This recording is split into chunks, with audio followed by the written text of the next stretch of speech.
നാരായണ നാരായണാഖിലഗുരോ ഭഗവൻ നമസ്തേ. ഗുരുവായൂരപ്പ സർവേശ്വര സന്തോഷിക്കണേ ഭഗവാൻ.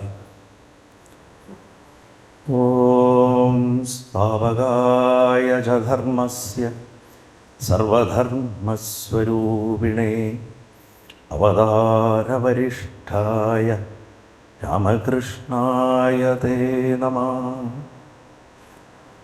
ജനനീം ശാരദാം ദേവീം രാമകൃഷ്ണം ജഗദ്ഗുരും പാദപദ്മയോദയോ ശ്രിത്വാ പ്രണമാമി മുഹുർമുഹു.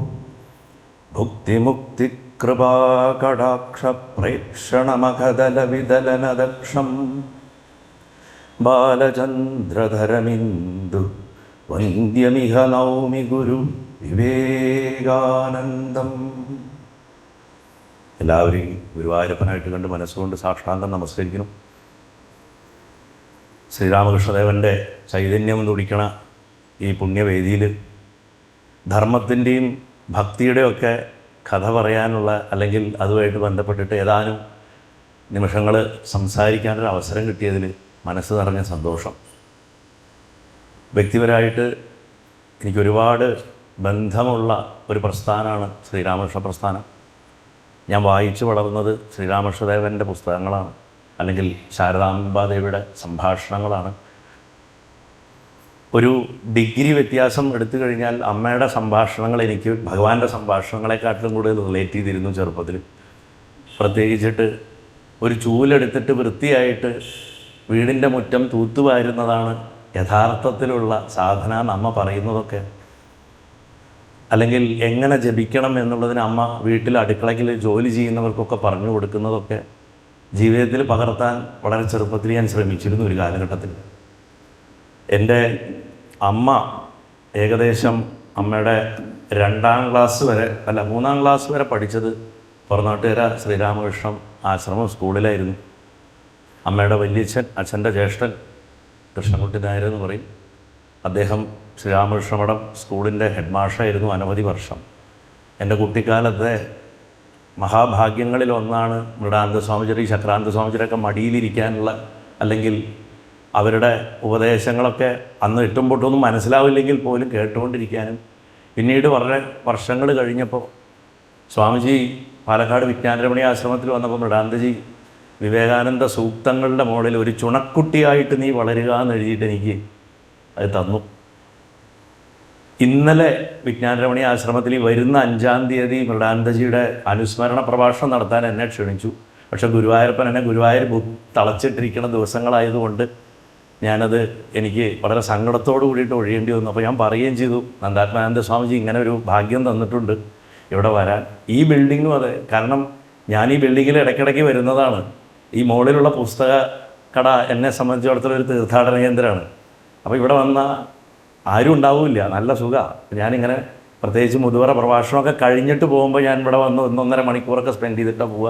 ഈ വഴിക്ക് വരുമ്പോഴൊക്കെ ഞാൻ വരുന്ന ഒരു കെട്ടിടമാണ്.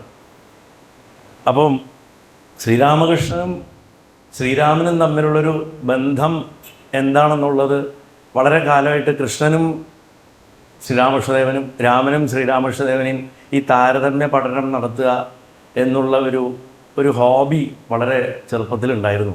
അപ്പോൾ സത്യം പറഞ്ഞാൽ ഇത്രയൊക്കെ ടോപ്പിക്കുകൾ പറയാനൊക്കെ ഭഗവാൻ ഇപ്പോൾ അവസരം തന്നിട്ടുണ്ടെങ്കിലും ധാരാളം പ്രഭാഷണങ്ങളിൽ ശ്രീരാമകൃഷ്ണദേവനെ നിർലോഭം കോട്ട് ചെയ്ത് പോകാറുണ്ടെന്നുണ്ടെങ്കിലും, അല്ലെങ്കിൽ വിവേകാനന്ദ സ്വാമിയെ കോട്ട് ചെയ്യാറുണ്ടെന്നുണ്ടെങ്കിലും, ഈവൻ ശാരദാനന്ദ സ്വാമി, ബ്രഹ്മാനന്ദ സ്വാമി, രാമകൃഷ്ണാനന്ദ സ്വാമി, അഖണ്ഡാനന്ദ സ്വാമി, ഞാൻ ഈവൻ സംഘവുമായിട്ട് ബന്ധപ്പെട്ടിട്ടുള്ള ഒരു ചടങ്ങിൽ വരെ പറഞ്ഞു, സംഘത്തിൻ്റെ സ്ഥാപകന് കിട്ടിയ മന്ത്രം ശ്രീരാമകൃഷ്ണൻ്റെ പരമ്പര എന്നാണ്. അഖണ്ഡാനന്ദ സ്വാമിയാണ് ഗോൾവാൾക്കർക്ക് കാളിമന്ത്രം ഉപദേശിച്ചു കൊടുത്തത്. അപ്പോൾ അത്രയ്ക്ക് പോലും ഞാൻ പറഞ്ഞിട്ട് പോലും എനിക്ക് സത്യം പറഞ്ഞു കഴിഞ്ഞാൽ ഈ വിഷയങ്ങൾ പറയാനൊരു വേദി ഇതുവരെ കിട്ടിയിരുന്നില്ല. അപ്പോൾ ഇതൊരു കോംപ്രിഹെൻസീവ് ടോക്കൊന്നുമല്ല, ഇത് കടൽ പോലുള്ളൊരു വിഷയമാണ്. ഉള്ള സമയത്തിൽ ചുരുക്കി നമുക്ക് അവരെ രണ്ടുപേരെയും ഒന്നായി കണ്ട് ധ്യാനിക്കാനൊരവസരം. അല്ലാതെ ഇപ്പോൾ ഇതിലെ ഫാക്റ്റും ഫിഗറും കാണാപ്പാടം പഠിച്ചിട്ടും ഒന്നും നമുക്ക് കാര്യമില്ല. ഇരിക്കുന്ന നേരം ആ കിട്ടുന്ന 40 മിനിറ്റ് അല്ലെങ്കിൽ 50 മിനിറ്റ് നമ്മൾ ധ്യാനിക്കുക എന്നുള്ളതാണ് ചെയ്യേണ്ടത്. അപ്പം ഞാൻ സ്വാമിജി എൻ്റെ അടുത്ത് വിഷയം ചൂസ് ചെയ്യാനുള്ള സ്വാതന്ത്ര്യം അദ്ദേഹം തന്നു. അപ്പോൾ അദ്ദേഹത്തിൻ്റെ അടുത്ത് ഞാൻ ഈ വിഷയം സമർപ്പിച്ചപ്പോൾ അദ്ദേഹം പറഞ്ഞു, അദ്ദേഹത്തിൻ്റെതായിട്ടുള്ള ആ ശൈലിയിൽ അദ്ദേഹം അതിനെ, ഞാൻ വെറും ശ്രീരാമനും ശ്രീരാമകൃഷ്ണൻ എന്ന് മാത്രം എഴുതിയാൽ കൊടുത്തത്. അപ്പോൾ സ്വാമിജി അതിനെ അങ്ങോട്ട് ഒന്ന് മോഡിഫൈ ചെയ്തിട്ട് രാമായണത്തിലെ ശ്രീരാമനും കലിയുഗത്തിലെ ശ്രീരാമകൃഷ്ണൻ എന്നാക്കി. അത് രണ്ട് കാലഘട്ടങ്ങളെ തമ്മിൽ ബന്ധിപ്പിക്കുന്ന ഒരു പോയിൻ്റ് കണ്ടെത്തേണ്ടതിലേക്ക് എന്നെ നിർബന്ധിതനാക്കി. ഞാനൊരു കമ്പാരിസൺ മാത്രമാണ് ഉദ്ദേശിച്ചത്. പക്ഷേ സ്വാമിജി അങ്ങനെ ടോപ്പിക് ആക്കിയപ്പോൾ ഈ രാമായണ കാലം എന്ന് പറയുന്ന ത്രേതായുഗ കാലവും ഈ കലിയുഗ കാലവും തമ്മിൽ ഒരു ക്രോസ് സെക്ഷൻ വരുന്ന, ഒരു മീറ്റിംഗ് പോയിൻ്റ് വരണ ഒരു പോയിൻ്റ് കണ്ടെത്തണം എന്നുള്ള ഒരു ആവശ്യം കൂടെ വന്നു. ഇവർ വാസ്തവത്തിൽ രണ്ടുപേരും തമ്മിലുള്ള ബന്ധമിരിക്കുന്നത് ആ ഇൻ്റർസെക്ഷനിലാണ്. രണ്ടുപേരുടെയും കാലം വേറെയാണ്, ജീവിത സാഹചര്യങ്ങൾ വേറെയാണ്. ശ്രീരാമസ്വാമി ഒരു രാജകുമാരനായിരുന്നു. ശ്രീരാമകൃഷ്ണൻ ദക്ഷിണേശ്വരത്തിലെ ഒരു സാധാരണ ക്ഷേത്ര പൂജാരിയായിരുന്നു. കാലഘട്ടങ്ങളൊക്കെ മാറ്റി വയ്ക്കുക നമുക്ക്. ഒരാൾ അയോധ്യയുടെ രാജാവും ചക്രവർത്തിയും ഒക്കെ ആയിട്ടാണ് ജീവിച്ചത്. മറ്റൊരാൾക്ക് സ്വന്തമായിട്ട് വീട് പോലും ഉണ്ടായിരുന്നില്ല. എന്നിട്ടും ഇരുവരുടെയും ജീവിതത്തിൽ കൂടെ ഈ പുണ്യമായിട്ടുള്ള ഭൂമി നമ്മളെടുത്ത് പറയുന്നൊരു വലിയ ആത്മീയമായിട്ടുള്ള സത്യമുണ്ട്. ശ്രീരാമസ്വാമി നമ്മളെ പഠിപ്പിക്കുന്നത് ഈശ്വരബോധമുള്ള മനുഷ്യൻ എങ്ങനെ ജീവിക്കണം എന്നാണ്. ശ്രീരാമൻ്റെ ജീവിതം മുഴുവൻ അതായിരുന്നു, ഈശ്വരബോധമുള്ള മനുഷ്യൻ. ഈ അവതാരം എന്ന് പറഞ്ഞാൽ ഈശ്വരബോധം പൂർണ്ണമായിട്ട് ഉണർന്ന അവൻ അവതാരമാണ്. ശ്രീരാമകൃഷ്ണദേവൻ നമ്മളെ പഠിപ്പിക്കുന്നത് മനുഷ്യൻ എങ്ങനെ ഈശ്വരനെ അനുഭവിക്കണം എന്നാണ്. ഒരാൾ അവതാരം ഇറങ്ങി അങ്ങോട്ട് വന്നു, കോണിപ്പടി ഇറങ്ങി വന്നിട്ട് നമ്മുടെ അടുത്തേക്ക് വന്നു ശ്രീരാമകൃഷ്ണദേവൻ. ഈ കോണിപ്പടി നമ്മളെ കൈപിടിച്ച് കയറ്റി മുകളിലേക്ക് എത്തിക്കണം. ഒരേ കോണിപ്പടി, ഒരാൾ ഇറങ്ങി വരുമ്പോൾ വേറൊരാൾ കയറി പോകുന്നു. വാസ്തവത്തിൽ ഇവിടെ ഇപ്പോൾ പ്രഭാഷണം നിർത്താം, ഇവിടെ ഈ പ്രഭാഷണം ഇപ്പം നിർത്താം. ഇതിൽ കൂടുതൽ ഒന്നും അതിൽ മുകളിൽ പറയാനുള്ള അറിവോ കഴിവോ ഒന്നും എനിക്കില്ല. ഇത് അനുഭവത്തിൽ കൊണ്ടുവരിക എന്നുള്ളതാണ് നമ്മൾ ചെയ്യേണ്ടത്. രാമകൃഷ്ണൻ എന്ന പേരിൻ്റെ ഉള്ളിൽ തന്നെ ഖുദിരാം ചതോപാധ്യായ അദ്ദേഹത്തിൻ്റെ അച്ഛൻ, അദ്ദേഹത്തിൻ്റെ വീട്ടിൽ ഗദാധർ എന്നൊക്കെയാണ് വിളിച്ചിരുന്നത്, ഗദായി എന്നൊക്കെയാണ് വിളിച്ചിരുന്നെങ്കിലും അറിഞ്ഞോ അറിയാതെ ഇട്ട അന്വർത്ഥമായൊരു പേരാണ് രാമകൃഷ്ണൻ. രാമനും കൃഷ്ണനും ചേർന്നിരിക്കുക. അവിടെ ശ്രീരാമൻ എന്നുള്ളത് മാത്രമല്ല, ഇവൻ ബലഭദ്രസ്വാമിയും കൃഷ്ണനും ആണെങ്കിലും പറയും രാമനും കൃഷ്ണനും സാഖ്യവും യോഗവുമാണെന്ന് പറയും. തിയറിയുമാണ്, പ്രാക്ടിക്കലുമാണ്. ഇത് രണ്ടും ചേർന്ന ആളാണ് ശ്രീരാമകൃഷ്ണൻ. അപ്പം ആ പേരിൻ്റെ ശക്തി ആലോചിച്ച് നോക്കൂ. ഭാഗവത രഹസ്യം നമ്മൾ എടുക്കുമ്പോൾ സമാധി ഭാഷയിൽ എന്തായി എഴുതി വെച്ചിരിക്കുന്നത്? നമ്മൾ ഈ കേൾക്കണ കഥയൊന്നുമില്ലല്ലോ ഭാഗവതം. അതിൻ്റെ അകത്തിരിക്കുന്നത് നോക്കുമ്പോൾ ഈ സാഖ്യവും യോഗവും എപ്പോഴും ഒന്നിച്ചാണ് നടക്കുന്നത്. രാമനും കൃഷ്ണനും ഒന്നിച്ചാണ് നടക്കുന്നത്. ആ രാമകൃഷ്ണ ശബ്ദത്തിൽ തന്നെ അതുണ്ട്. എന്തൊക്കെ തിയറിയിലുണ്ടോ അതൊക്കെ പ്രാക്ടിക്കലിൽ, എന്തൊക്കെ പ്രാക്ടിക്കലിലുണ്ടോ അതൊക്കെ തിയറിയിൽ. ഇത് അന്യോന്യം ബാലൻസ് ചെയ്ത് കൊണ്ടുപോയില്ലെങ്കിൽ സാധന വരണ്ടതാവും. സാധന വരണ്ടതേയില്ല, ആർദ്രമായിരുന്നു. വലിയ സാഹിത്യകാരനൊന്നും ആയിരുന്നില്ല, പക്ഷെ ഹൃദയസ്പർശിയായിട്ടുള്ള കഥകളിൽ കൂടെ, ചില വികാര വിക്ഷോഭങ്ങളിൽ കൂടെയൊക്കെയാണ് ശ്രീരാമകൃഷ്ണദേവൻ്റെ ആ ആത്മീയമായിട്ടുള്ള ജ്ഞാനം പകർന്നു തരുന്ന ആ ശൈലി. ഞാൻ പലപ്പോഴും കാളിയുടെ കഥകളൊക്കെ പറയുന്ന സമയത്ത് പലരും ചോദിക്കാറുണ്ട്, സാധാരണ ഗുരുവായൂരപ്പൻ്റെ പറയുന്ന സ്റ്റൈലല്ലല്ലോ ശരത്ത് ഇതിൽ എടുക്കുന്നത്. ഞാൻ സത്യം പറഞ്ഞാൽ ഞാൻ ശ്രീരാമകൃഷ്ണദേവനെ മനസ്സിൽ വിചാരിച്ചിട്ടാണ് കാളിയുടെ ഓരോ പ്രഭാഷണവും നടത്താതിരിക്കാറ്.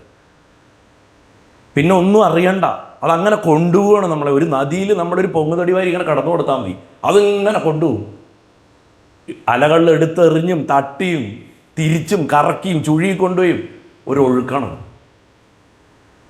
ത്രേതായുഗത്തിൽ മര്യാദാപുരുഷോത്തമനായിട്ടിരുന്ന ഒരാൾ, ദ്വാപരയുഗത്തിൽ ലീലാപുരുഷോത്തമനായിട്ടിരുന്ന ഒരാൾ. ഇവർ രണ്ടുപേരും ചേർന്നിട്ട് ദക്ഷിണേശ്വരത്തെ പൂജാരിക്ക് ജനിച്ചപ്പോൾ അദ്ദേഹത്തിൻ്റെ അച്ഛനിട്ടു. ഒരാൾ മര്യാദാപുരുഷോത്തമൻ, ഒരാൾ ലീലാപുരുഷോത്തമൻ. ഇത് രണ്ടും ചേർന്ന് അദ്ദേഹത്തിന് വരികയാണ്. അപ്പോൾ ഇന്ന് നമ്മൾ ചോദിക്കുന്ന ചോദ്യം ഇതാണ്. ശ്രീരാമനും ശ്രീരാമകൃഷ്ണനും രണ്ട് യുഗങ്ങളിൽ, രണ്ട് ദേശങ്ങളിൽ, രണ്ട് ദിവ്യഭാവങ്ങളിൽ ജനിച്ച് ജീവിച്ച് കടന്നുപോയവരാണ്. പക്ഷെ അവരുടെ ഇടയിലുള്ള ആന്തരികമായിട്ടുള്ള ഏകത്വം എന്താ? നമ്മളെ മേലുള്ള സാധാരണ ഗൃഹസ്ഥർക്ക് ഇതിൽ നിന്ന് എന്താ കിട്ടണം? എൻ്റെ എല്ലാ പ്രഭാഷണങ്ങളിലും കാതൽ സ്ഥിരം കേൾക്കണവർക്കറിയാമല്ലോ, നമ്മൾ സാധാരണക്കാർക്ക് ഇതിൽ നിന്ന് എന്ത് കിട്ടും? എന്താണ് ഇതിൻ്റെ ടേക്ക് അവേ? ഒറ്റ വാക്യത്തിൽ നമുക്കിതിനെ വീണ്ടും കുറച്ചുകൂടെ ഒന്ന് എലാബറേറ്റ് ചെയ്തിട്ട്, ഞാൻ നേരത്തെ ആ ഏണിപ്പടിയുടെ എക്സാമ്പിൾ പറഞ്ഞു, പക്ഷേ ഇതിനെ നമുക്കൊന്നുകൂടെ ഇതാക്കി നോക്കാം. ശ്രീരാമസ്വാമി ധർമ്മം എങ്ങനെ ജീവിക്കണം എന്ന് കാണിച്ചു തരുന്നു. ശ്രീരാമകൃഷ്ണദേവൻ ആ ധർമ്മത്തിൻ്റെ അടിത്തറയിൽ നിൽക്കുന്ന ഈശ്വരൻ്റെ ചൈതന്യത്തിനെ എങ്ങനെ നേരിട്ട് അനുഭവിക്കാമെന്ന് കാണിച്ചു തരും.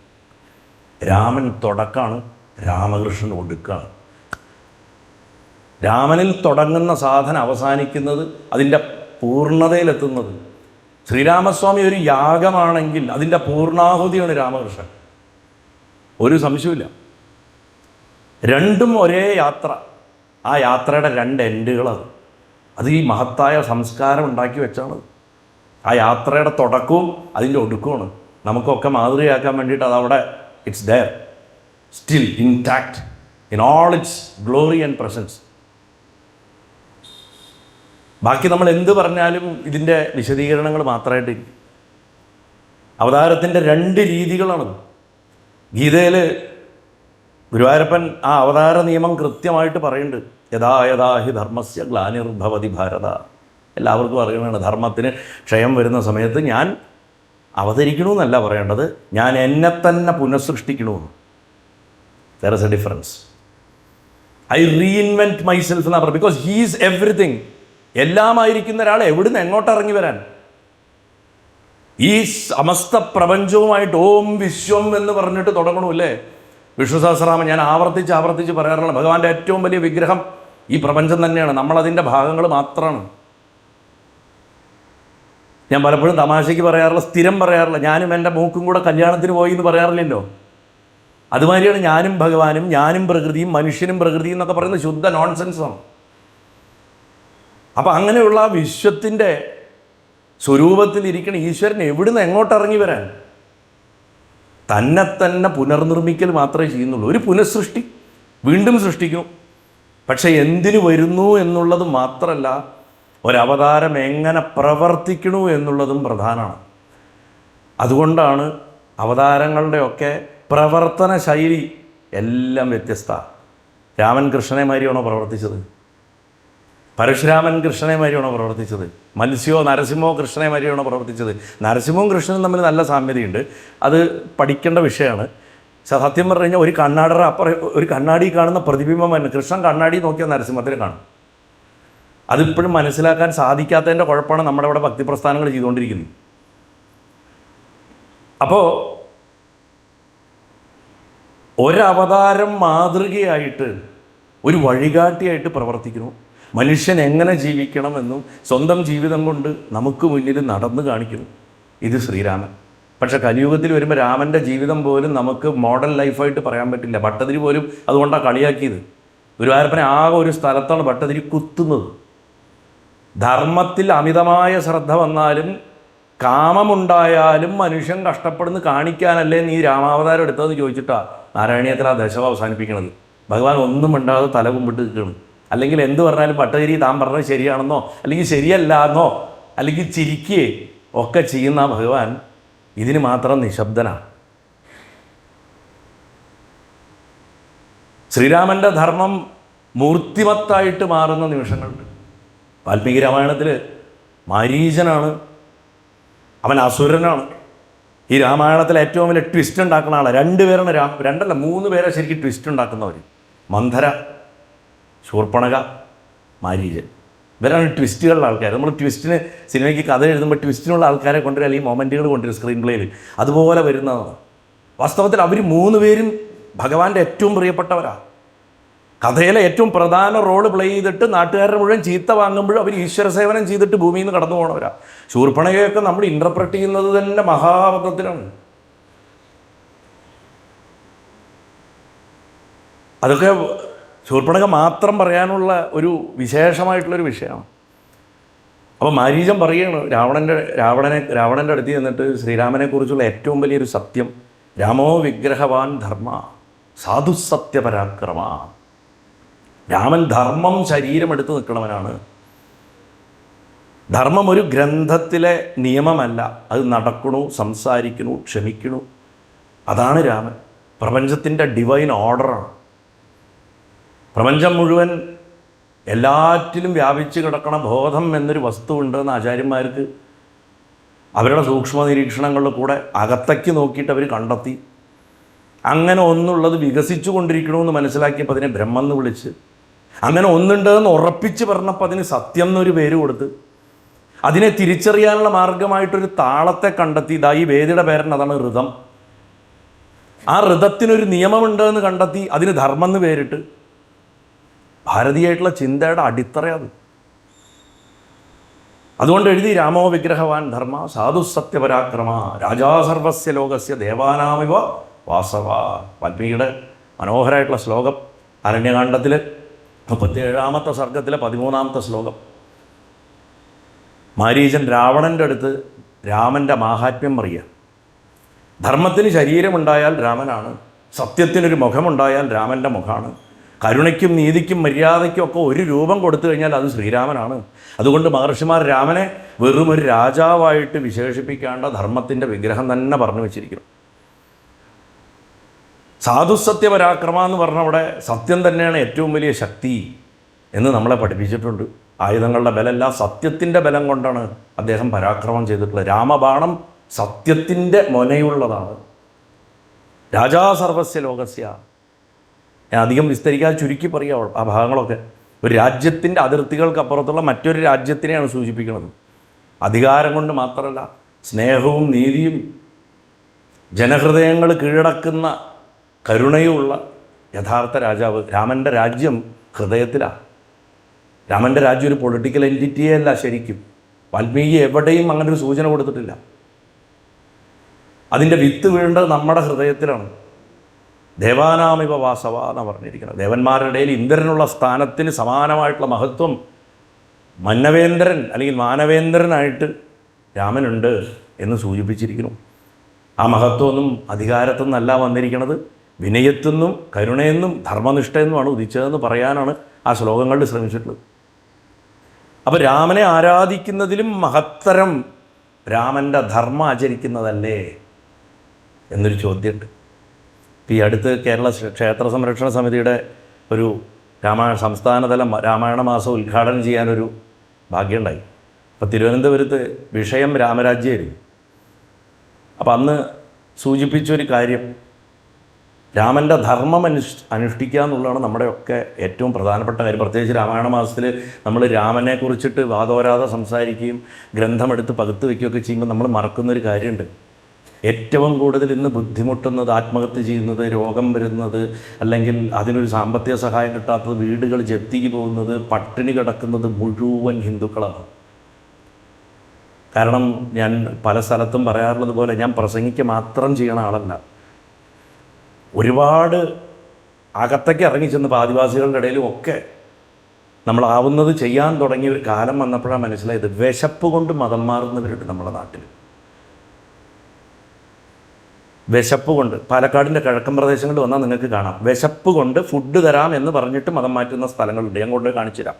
പാലക്കാട് എപ്പോഴെങ്കിലും ഞാൻ ഉള്ളപ്പോൾ വിളിച്ചിട്ട് വന്നാൽ ഞാൻ കൊണ്ടുപോകും. അതേപോലെ തന്നെയാണ് തൊട്ടടുത്തുള്ള ഹിന്ദു ഇപ്പുറത്തുള്ള ഹിന്ദുവിനെ സഹായിക്കില്ല. നമുക്ക് കൂട്ടപ്രാർത്ഥനയില്ല, ഒറ്റയ്ക്കിരുന്നുള്ള അഭ്യാസങ്ങളേ ഉള്ളൂ. അച്ഛനും അമ്മയും മക്കളും ഒന്നിച്ചിരുന്ന് നാമം ജപിക്കുന്ന ഒരു പരിപാടി നമുക്കില്ല. അപ്പം രാമൻ്റെ ധർമ്മം എവിടെയാ? സഹജീവിയെ സംരക്ഷിച്ചിട്ടാണ് അത് ചെയ്യേണ്ടത്.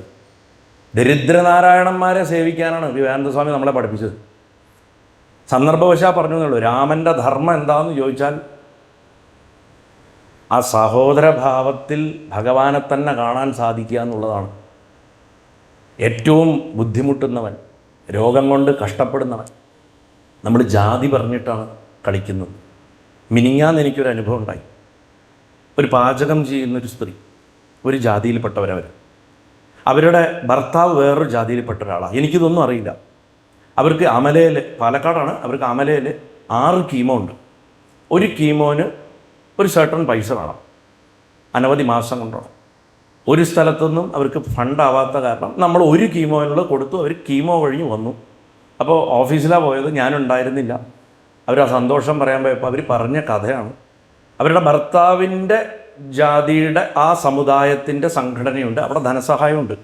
അവിടെ അപേക്ഷിച്ചപ്പോൾ പറഞ്ഞു ഭാര്യ വേറെ ജാതി ആയതുകൊണ്ട് തരാൻ പറ്റില്ല. ഭാര്യയുടെ സമുദായത്തിൽ പോയിട്ട് ചോദിച്ചപ്പോൾ അവർ പറഞ്ഞു വേറെ മിശ്രവിവാഹം കഴിച്ചതുകൊണ്ട് തരാൻ പറ്റില്ല. ഇതാണ് ഇന്നത്തെ ഹിന്ദു. നമുക്ക് എന്തർഹതയുള്ളത് രാമായണം പകുത്ത് വെച്ച് അക്ഷരം തള്ളിയിട്ടും പൂന്തിയിട്ടും ഇടയിൽ പകത്തിട്ടും വായിക്കാൻ? എന്തർഹതയുള്ളൂ? സന്ദർഭവശാൽ പറഞ്ഞു എന്നേ ഉള്ളൂ. സത്യം പറഞ്ഞു കഴിഞ്ഞാൽ ഇവിടെ അത്രയ്ക്ക് രൂക്ഷമായിട്ട് പറയരുത്, പക്ഷെ അത് ഇവിടെ ഒരാളെ മറച്ചു വെച്ചിട്ടുള്ളൂ. വിവേകാനന്ദ സ്വാമി അദ്ദേഹം പറയിപ്പിക്കുക. കാരണം അദ്ദേഹമാണ് പറയേണ്ടതെന്നുണ്ടെങ്കിൽ അദ്ദേഹം രാമായണത്തെക്കുറിച്ച് ഒന്നും പറയില്ല. അദ്ദേഹം ഇതേ പറയുള്ളൂ. ആ ഭഗവാന്റെ കാൽക്കൽ നമസ്കരിച്ചുകൊണ്ട് ഫർദർ പറയാം. അപ്പോൾ രാമൻ്റെ ജീവിതത്തിലെ മഹത്വം എന്ന് പറഞ്ഞാൽ മനുഷ്യത്വമാണ്. അദ്ദേഹം അത്ഭുതങ്ങളെ കാണിക്കുന്നില്ല. ഗുരുവായൂരപ്പനെ പോലെ അത്ഭുതങ്ങളോ ഒന്നും കാണിച്ചിട്ടില്ല. ജീവിതത്തിൽ ഓരോ ഘട്ടത്തിലും ധർമ്മം എന്താവശ്യപ്പെടുന്നുണ്ടോ അത് ചെയ്യണു, എത്ര വേദനിച്ചാലും. അതാണ് പോയിന്റ്. അച്ഛൻ്റെ മുന്നിൽ നല്ലവനാവാൻ വേണ്ടിയിട്ട് ഉള്ളിൽ പണി കിട്ടി കാട്ടിൽ പോകണം, എന്നാലും പാവം അച്ഛനെ ഒന്ന് സൂചിപ്പിച്ചളയാം, ഞാൻ പൊക്കോളാച്ച, അങ്ങനെയല്ല, സന്തോഷത്തോടെയാണ് പറയണത്. ഞാൻ പോകാമെന്നാണ് പറയണത്. നമ്മളാണെന്നുണ്ടെങ്കിൽ ഒരു ക്യാമറ ഉണ്ടോ, നമസ്കരിക്കുമ്പോൾ പോലും നമ്മളെ ആരെങ്കിലും നോക്കുന്നുണ്ടോ നോക്കിയിട്ട് നമസ്കരിക്കുന്ന ആൾക്കാരാണ് നമ്മൾ. സത്യമല്ലേ? പലരും ചിരിക്കുന്നുണ്ട്. അപ്പോൾ അതുകൊണ്ട് അദ്ദേഹം അത്ഭുതമൊന്നും കാണിച്ച് ഭ്രമിപ്പിച്ചിട്ടില്ല. എത്ര വേദനിച്ചാലും ധർമ്മത്തെ പിടിച്ചു തന്നു. അത് സ്വമേധയ ഓർഗാനിക്കായിട്ട് അദ്ദേഹത്തിൻ്റെ ഉള്ളിൽ നിന്ന് അതാവുന്നു. അതുകൊണ്ട് ഭഗവാനെ മര്യാദാ പുരുഷോത്തമൻ എന്ന് വിളിച്ചു. ഈ മര്യാദ എന്താ? മര്യാദ വെറും ഒരു സോഷ്യൽ ലോ ഒന്നുമല്ല, ഒരു സാമൂഹിക നിയമമൊന്നുമല്ല. അത് മര്യാദ എന്ന് പറഞ്ഞാൽ ടു നോ വൺസ് ലിമിറ്റ്സ്. അതിരെന്താണെന്നറിയാം. നമ്മുടെ അതിരെന്താ, നമ്മുടെ പരിധി എന്താ, ഇത് തിരിച്ചറിയലാണ് മര്യാദ. എൻ്റെ അവകാശങ്ങൾ. ഈ കേരളം അവകാശങ്ങളുടെ നാടാണ്. ഒന്നാം ലോകമഹായുദ്ധത്തിന് ശേഷമാണ് ചരിത്രപരമായി നോക്കിക്കഴിഞ്ഞാൽ റൈറ്റ്സിനെ കുറിച്ചിട്ടുള്ള റിവോൾട്ടുകൾ വേൾഡ് വൈഡ് ഉണ്ടാവുന്നത്. അതിന് വലിയൊരു കാരണം പട്ടിണിയാണ്. അതിൻ്റെ എക്കണോമിക്സ് അവിടെ നിൽക്കട്ടെ. ഇന്നത്തെ അവസ്ഥ വെച്ചാൽ അവകാശങ്ങളെക്കുറിച്ച് മാത്രം പറയുകയും റെസ്പോൺസിബിലിറ്റികളെക്കുറിച്ച് മിണ്ടാതിരിക്കുകയും ചെയ്യുന്ന ജനാധിപത്യമാണ് നമ്മുടെ നാട്ടിൽ. ശ്രീരാമസ്വാമിയുടെ ജനാധിപത്യം അതായിരുന്നില്ല. അദ്ദേഹത്തിൻ്റെ ജീവിത വീക്ഷണമേ അങ്ങനെയല്ലായിരുന്നു. എൻ്റെ അവകാശത്തിന് അതിരുണ്ട്, എൻ്റെ വാക്കുകൾക്ക് ഉത്തരവാദിത്വമുണ്ട് എന്ന് ലൈസൻസ് ഇല്ലാണ്ട് എന്തൊക്കെയാണ് വിളിച്ച് പറയുന്നത് സോഷ്യൽ മീഡിയയിലെ ആൾക്കാർ. എൻ്റെ സ്വാതന്ത്ര്യത്തിന് ധർമ്മമുണ്ട്. ഇന്ന് ഫ്രീഡം ഉപയോഗിക്കുന്ന അധർമ്മത്തിനാണ്. Just because we are free we think that we can do anything. എന്ത് നോൺസെൻസും ചെയ്യാം, എന്ത് സോഷ്യൽ അനാർക്കി, പൊളിറ്റിക്കൽ അനാർക്കി, എന്ത് നോൺസെൻസും ചെയ്യാന്നുള്ള അവസ്ഥയിലായി. എൻ്റെ സ്നേഹത്തിന് ശുദ്ധിയുണ്ട്, അതൊന്ന് മഷിയിട്ട് നോക്കണം. മര്യാദയുടെ വേറൊരു ഭാഗമാണത്. സ്നേഹത്തിന് ശുദ്ധി ഉണ്ടാവുക, അത് മഷിയിട്ട് നോക്കണം. അധികാരത്തിന് പരിധിയുണ്ട്. രാമൻ ചക്രവർത്തിയായിരുന്നു, പക്ഷെ തൻ്റെ അധികാരത്തിന് അദ്ദേഹം പരിധി നിശ്ചയിച്ചിരുന്നു. എവിടെയാണ് സോവറിനിറ്റി, എവിടെയാണ് പവർ, എവിടെയാണ് ഡൊമിനിയൻ്റെ പവർ, അല്ലെങ്കിൽ റിപ്പബ്ലിക്കിൻ്റെ പവർ, അല്ലെങ്കിൽ രാജ്യത്തിൻ്റെ പവർ എവിടെയാണ് എൻഡ് ചെയ്യുന്നത് എന്നുള്ളതിനെക്കുറിച്ച് കൃത്യമായ ധാരണ അദ്ദേഹത്തിനുണ്ടായിരുന്നു. കൃഷ്ണനും ഉണ്ടായിരുന്നു. അത് ഒരാൾ മൊണാർക്കിക്കൽ സിസ്റ്റത്തിലായിരുന്നെങ്കിൽ കൃഷ്ണൻ റിപ്പബ്ലിക്കൻ സിസ്റ്റത്തിലായിരുന്നു. കാരണം ദ്വാരക റിപ്പബ്ലിക്കാണ്, മധുര റിപ്പബ്ലിക്കാണ്, യാദവന്മാർക്ക് രാജ്യാവകാശം പാടില്ല. പ്രോപ്പർ റിപ്പബ്ലിക്കൻ സിസ്റ്റംസാണ് അത് മുഴുവൻ. അതുകൊണ്ടാണ് ഭഗവാനും ബലഭദ്രനും ഒരിക്കലും രാജാവാകേണ്ടിരുന്നത്. അവർ പ്രതിനിധികളായിരുന്നു. എൻ്റെ ജീവിതത്തിന് എന്നെക്കാളും വലിയൊരു ലക്ഷ്യമുണ്ട് എന്നുള്ളതാണ് മര്യാദയുടെ വേറൊരർത്ഥം. ഇതന്നെയാണ് ഗീതയിൽ ഭഗവാൻ പറഞ്ഞത്, അർജുന നീ വെറി ശരീരമല്ല, നിൻ്റെ യാത്ര വളരെ വലുതാണ്, നീ എത്തിച്ചേരേണ്ട സ്ഥലം വളരെ ദൂരെയാണ്, അത് വളരെ മഹത്തായിട്ടുള്ളതാണ്, ഉദാത്തമായിട്ടുള്ളതാണ്. ഇങ്ങനെയുള്ള ഈ ബോധമാണ് രാമൻ്റെ ജീവിതത്തിൻ്റെ ആത്മാവ് തന്നെ. ഇങ്ങനെയുള്ള ഒരാളെ എങ്ങനെ വേറൊരാളെ ഉപദ്രവിക്കും, എങ്ങനെ വേറൊരാളുടെ മനസ്സ് മുറിപ്പെടുത്തും? അപ്പോൾ രാമൻ്റെ മഹത്വം കൊട്ടാരത്തിലല്ല തെളിഞ്ഞത്, വനത്തിലാണ്.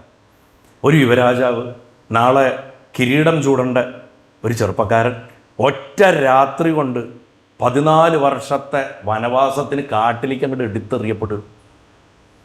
ആ ഗംഗയുടെ തീരത്ത് ചെന്നിട്ട് മരത്തിൻ്റെ കറയെടുത്തിട്ട് നല്ല ചുരുണ്ട് കിടക്കണ സിൽക്ക് പോലുള്ള മുടിയെ പശ തേച്ചിട്ട് ജടയാക്കണത് സീത ഇങ്ങനെ നോക്കി നിൽക്കുന്നുണ്ട് വാൽമീകി രാമായണത്തിൽ.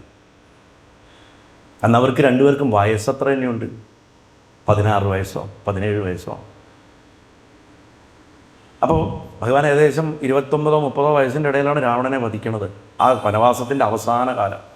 രാവണന് 19,999 വയസ്സ് കഴിഞ്ഞ് 20,000-ാമത്തെ വയസ്സ് കയറുമ്പോഴാണ് രാവണൻ ആ അബദ്ധം ചെയ്യണം, സീതയെ തട്ടിക്കൊണ്ടുവരിക. അതാണ് രാവണൻ്റെ ലാസ്റ്റ് ഇയർ. ഒരാൾക്ക് 29 വയസ്സോളം പ്രായം, മറ്റേ ആൾക്ക് വില്ലന് 20,000 വയസ്സോളം പ്രായം. ആ വനവാസത്തിലേക്ക് കടക്കണ സമയത്ത് കോപമില്ല, പരാതിയില്ല. Y me? നമ്മളൊക്കെ ചോദിക്കുന്ന ചോദ്യമാണ്. ഒരു ആപദം വന്നു കഴിഞ്ഞാൽ, ഒരു വേദന വന്നു കഴിഞ്ഞാൽ ആദ്യം ചോദിക്കണേ, എന്നാലും ഗുരുവായൂരപ്പ എന്തുകൊണ്ട് ഞാൻ, എനിക്ക് മാത്രം എന്തുകൊണ്ട് ഇങ്ങനെ, അല്ലേ? ശ്രീരാമൻ ചോദിച്ചില്ലല്ലോ. നമ്മളൊക്കെ ജീവിതത്തിൽ സൗകര്യമുള്ളപ്പോൾ നല്ല മനുഷ്യരാവുന്ന ആൾക്കാരാണ്, അല്ലേ? സത്യമല്ലേ? ഞാനാണെങ്കിലും അങ്ങനെയാണ്. ഞാനിപ്പോൾ ഇവിടെ വന്നിട്ട് പ്രത്യേകമായിട്ടൊന്നും പറയാനില്ല. ഞാൻ നിങ്ങളെ മാതിരി ഒരു സാധാരണ ഗൃഹസ്ഥനാണല്ലോ. സൗകര്യമുള്ളപ്പോഴാണ് നമ്മളൊക്കെ നല്ല മനുഷ്യരാകുന്നത്. Being good when it is convenient, അല്ലേ? അതല്ലേ ചെയ്യണത്. പക്ഷേ രാമൻ അങ്ങനെയായിരുന്നില്ല. നമുക്കിഷ്ടമുള്ളവർ ചുറ്റുമുണ്ടെങ്കിൽ സ്നേഹമുള്ളവരായിട്ടിരിക്കുക എളുപ്പമാണ്. ഞങ്ങളൊക്കെ വളരെ സ്നേഹമുള്ള ആൾക്കാരാണ്. എന്താ, നമ്മൾ നല്ല കണ്ടീഷൻസാണ്. ഇതൊരു സകല സാഹചര്യങ്ങൾ വിപരീതമായിരിക്കും, ഇതേ സ്നേഹത്തിലിരിക്കാൻ പറ്റുമോ? എന്ത് ലോകം നാശം എന്ന് പറഞ്ഞിട്ട് നമ്മളതിനെ പിന്നെ ശപിക്കേണ്ടിയിരുന്നിട്ട്. ഇവിടെ അങ്ങനെയല്ല. ചുറ്റും പ്രതികൂലാവസ്ഥകൾ മുഴുവൻ നിൽക്കുമ്പോൾ അപ്പോഴാണ് യഥാർത്ഥ സ്വഭാവം പുറത്തു വരിക. എല്ലാം നഷ്ടപ്പെടുമ്പോഴാണ് നമ്മുടെ യഥാർത്ഥ സ്വഭാവം പുറത്തു വരിക എന്നുള്ളതാണ് സത്യം. സൗകര്യമില്ലാതാവുമ്പോൾ, ചുറ്റും സ്നേഹമുള്ളവരില്ലാതാവും, അപ്പം അറിയാം നമ്മുടെ ശരിക്കുള്ള കയ്യിലിരിപ്പ് എന്താണെന്ന്, അല്ലേ? രാമന് രാജ്യം നഷ്ടപ്പെട്ടു, അധികാരം നഷ്ടപ്പെട്ടു, സുഖസൗകര്യങ്ങൾ നഷ്ടപ്പെട്ടു, സീതയും നഷ്ടപ്പെട്ടു കുറച്ച് കഴിഞ്ഞപ്പോൾ. എന്നിട്ടും ധർമ്മം നഷ്ടപ്പെട്ടില്ല. ഇതാണ് രാമായണത്തിൻ്റെ സന്ദേശം. അപ്പം ബാലിയെ കൊന്നില്ലേ ചോദിക്കും. അതിന് കൃത്യമായിട്ട് ഭഗവാന് ഉത്തരമുണ്ട്. കോട്ടയം തമ്പുരാനത് മനോഹരമായിട്ട് ബാല്യവാദത്തിൽ എഴുതി വെച്ചിട്ടുണ്ട്. ശാഖാമൃഗപുങ്കവ എന്ന് പറഞ്ഞിട്ട് തുടങ്ങണം ആ പദത്തിൽ. ബാലി നെഞ്ചിൽ അസ്ത്രം കൊണ്ട് കടന്നിട്ട് വിലപിച്ചിട്ട് ശ്വാസം പോയിക്കൊണ്ടിരിക്കുന്ന സമയത്ത് ബാധിതസ്യ സായകേന എന്ന് പറഞ്ഞിട്ടുള്ള പദത്തിൽ ചോദിക്കുന്നുണ്ട്, എന്തിനെന്നോട്, വൈ മീ? നമ്മളൊക്കെ ചോദിക്കണ ചോദ്യം.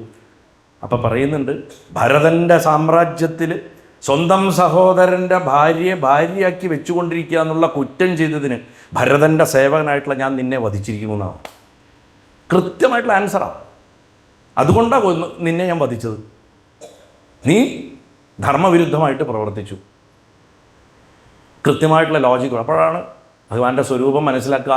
അമ്പൊന്ന് എടുക്കണം എന്ന് പറയുമ്പോൾ ആ വലതേകാലം കൊണ്ട് ചവിട്ടി പിടിച്ചിട്ട് എഞ്ചുന്ന അമ്പങ്ങോട്ട് വലിച്ചെടുക്കുമ്പോൾ പ്രാണൻ വിടുന്നത് ബാലിക്ക്. ആ ദുഃഖകണ്ഠാരത്തിൽ മനോഹരമായിട്ട് കഥകളി കാണുന്ന ആൾക്കാർക്ക് ആ പദത്തിൻ്റെ സൗകാര്യം എന്താണെന്നറിയാം. അപ്പം ചുരുക്കി പറഞ്ഞാൽ, സാഹചര്യം നമ്മുടെ സ്വഭാവത്തിനെ പരീക്ഷിക്കും. പക്ഷെ നമ്മുടെ ധർമ്മം ഉപേക്ഷിക്കണമെന്ന് ഒരു സാഹചര്യവും നമ്മളെ നിർബന്ധിച്ചിട്ടില്ല. നമ്മൾ വെറുതെ പറയുക, എൻ്റെ അന്നത്തെ സാഹചര്യം അങ്ങനെയായിരുന്നു. അത് നമ്മുടെ എക്സ്ക്യൂസാണ്. സാഹചര്യം നമ്മളോട് പറഞ്ഞിട്ടില്ല നീ നിൻ്റെ ധർമ്മം ഉപേക്ഷിക്കൂ. സാഹചര്യം നമ്മുടെ കർമ്മഫലമായിട്ട് വരുന്നതാണ്. രാമൻ്റെ ധർമ്മത്തിൻ്റെ ഏറ്റവും ദിവ്യമായിട്ടുള്ള ഭാവം പക്ഷെ അതുമല്ല, അതിലും ഉയർന്നിട്ടാണ് ശരണാഗത വാത്സല്യം എന്ന് പറയും. യുദ്ധത്തിന് മുമ്പ് ശത്രുവായിട്ടുള്ള രാവണൻ്റെ സഹോദരൻ വിഭീഷണൻ ശരണം തേടിയിട്ട് അദ്ദേഹത്തിൻ്റെ അടുത്ത് വരുമ്പോൾ ബാക്കി എല്ലാവരും സംശയിക്കും. സംശയമൂർത്തിയാണ് ലക്ഷ്മണസ്വാമി. അദ്ദേഹത്തിന് എല്ലാവരും സംശയം. ഹനുമാനെ വരെ സംശയിച്ച ആൾ ആദ്യം കണ്ടപ്പോൾ, ഇവൻ കള്ളനാണ്, ഇവൻ രാക്ഷസനാണ്, ഇവനെ കൊല്ലാമെന്ന് പറഞ്ഞു. അപ്പോൾ രാമൻ പ്രഖ്യാപിക്കണ വാക്ക് അവതാരധർമ്മത്തിൻ്റെ മുദ്രാവാക്യമാണ് വാസ്തവത്തിൽ. സഹൃദേവ പ്രപന്നായ എന്ന് തുടങ്ങുന്ന മനോഹരമായിട്ടുള്ള ശ്ലോകം. സഹൃദേവ പ്രപന്നായ തവാസ്മീതി ജയാജതേ അഭയം സർവഭൂതേഭ്യോ ദദ്യാമേ തദ്വ്രതം മമ. സഹൃദേവ പ്രപന്നായ തവാസ്മീതി ജയാജതേ. ഒറ്റ തവണ എന്നോട് പറഞ്ഞാൽ മതി, ഭഗവാനെ ഞാൻ അങ്ങയുടെയാണ്, അങ്ങനെ എന്നെ ശരണം പ്രാപിക്കണമെന്ന് എല്ലാ ജീവികളിൽ നിന്നും സകല അപകടങ്ങളിൽ നിന്നും ഞാൻ അഭയം കൊടുക്കും. ഇതെൻ്റെ വ്രതമാണെന്നാണ് പറഞ്ഞത്. വ്രതം മമാന്നാവും. ഒരു തവണ പറഞ്ഞാൽ മതി എന്ന് പറഞ്ഞിട്ടുള്ളൂ. സഹൃദേവ ഒറ്റ തവണ.